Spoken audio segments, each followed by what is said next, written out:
Je vais pas rappeler la responsabilité de l'État et du gouvernement qui a fait quand même multiplier par 2 le nombre de personnes à la rue depuis que Macron est au pouvoir. Et il y en a quand même ici d'anciens députés qui faisaient partie de cette majorité. Je vais pas non plus rappeler la responsabilité de la région qui baisse ses budgets et qui a un effet aussi sur les associations qui accompagnent les personnes à la rue.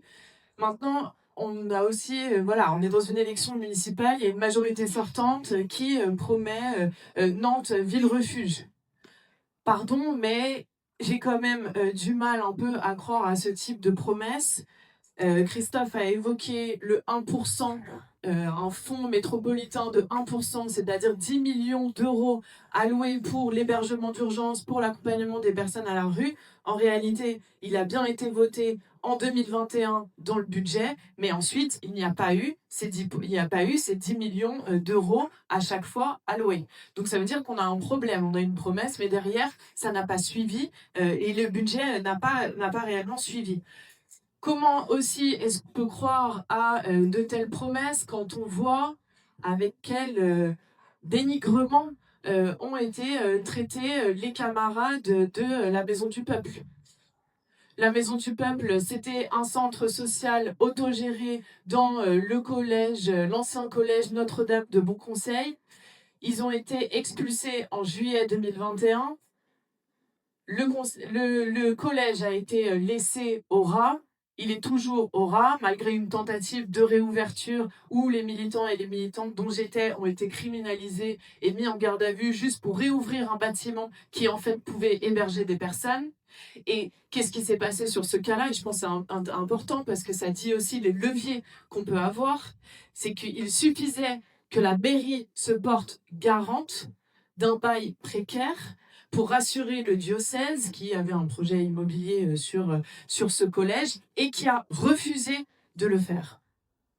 Et bien, je dis non, on a ce levier-là de faire des baux précaires, des commodas, faisons-le. Et on aurait pu le faire avec la Maison du Peuple et on doit le faire davantage.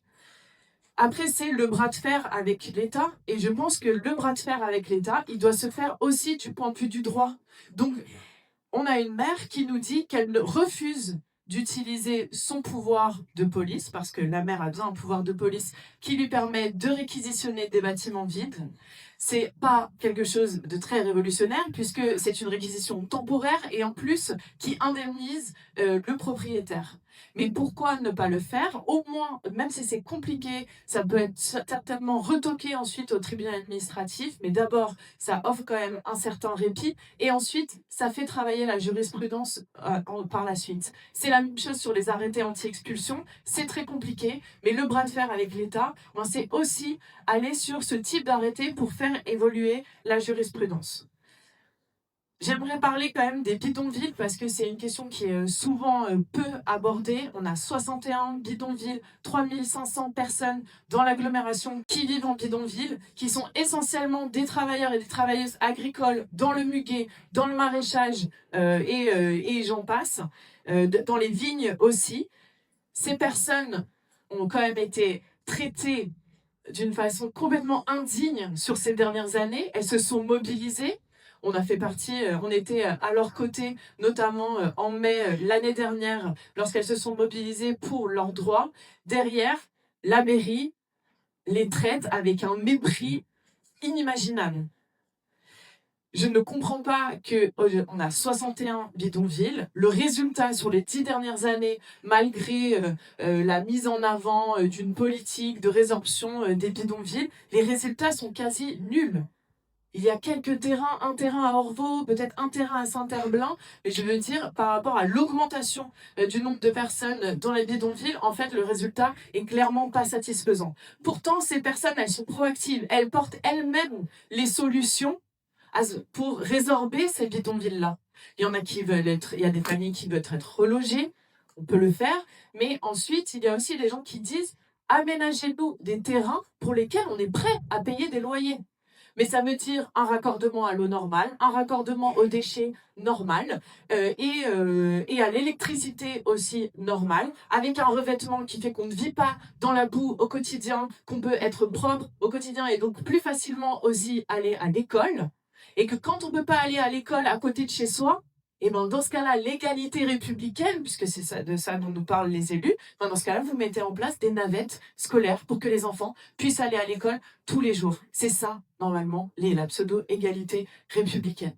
Donc, résorber les bidonvilles, c'est pas le bout du monde, et c'est peut-être pas mettre 80 millions d'euros prairie de Mauve, parce que si on doit mettre des moyens aussi colossaux pour chaque bidonville, ben ça veut dire qu'on n'en résorbera aucun. Et c'est une question à la fois sociale, mais c'est une question politique, parce que cette stratégie, on voit bien en fait là, on a un candidat de droite qui court après l'extrême droite, et l'extrême droite qui parle tout le temps des bidonvilles, tout le temps. Et la stratégie du pourrissement, ça ne fait que nourrir les tensions entre les riverains et les habitants des bidonvilles, et en plus ça ne fait que nourrir un vote pour le Rassemblement national. Donc il y a une urgence là-dessus. Et je finis vite sur les causes. On a toujours un accroissement du nombre de personnes à la rue. Je suis désolée, mais mener une politique sociale libérale, ben c'est toujours participer à l'accroissement du nombre de personnes à la rue. Toujours. Le plafonnement des loyers, oui, d'accord. La mairie de Nantes a postulé auprès de la préfecture. Pourquoi toutes les autres mairies, ça a été fait très, très vite? Ça fait 4 ans. 4 ans qu'ils ont demandé le plafonnement des loyers, c'est toujours pas mis en place. Il y a un problème, je veux dire, dans l'interaction avec l'État. C'est-à-dire qu'il n'y a pas de vraie ambition politique, il n'y a pas de vraie volonté politique ici. Donc c'est le plafonnement des loyers. Après, construire, j'entends construire, mais peut-être déjà arrêter de détruire. On détruit des logements sociaux. Le programme de rénovation urbaine du Grand Bellevue, c'est 500 logements sociaux qui ont été détruits. Dont des logements de qualité, dont des logements de qualité comme la rue Romain Roland. Mais c'est aussi le foyer de jeunes travailleurs qui a été détruit à l'Édith Nantes. C'était 89 chambres. On a fait 8 logements au standing avec 8 logements au standing et elles étaient en très bonne qualité. Il y a des camarades qui étaient là pour en attester. Voilà. Et après, c'est construire quoi? Si c'est pour construire du logement social plus cher que le logement social d'hier, eh ben, on va toujours pas régler le problème. Et c'est aussi pour ça qu'on propose ça.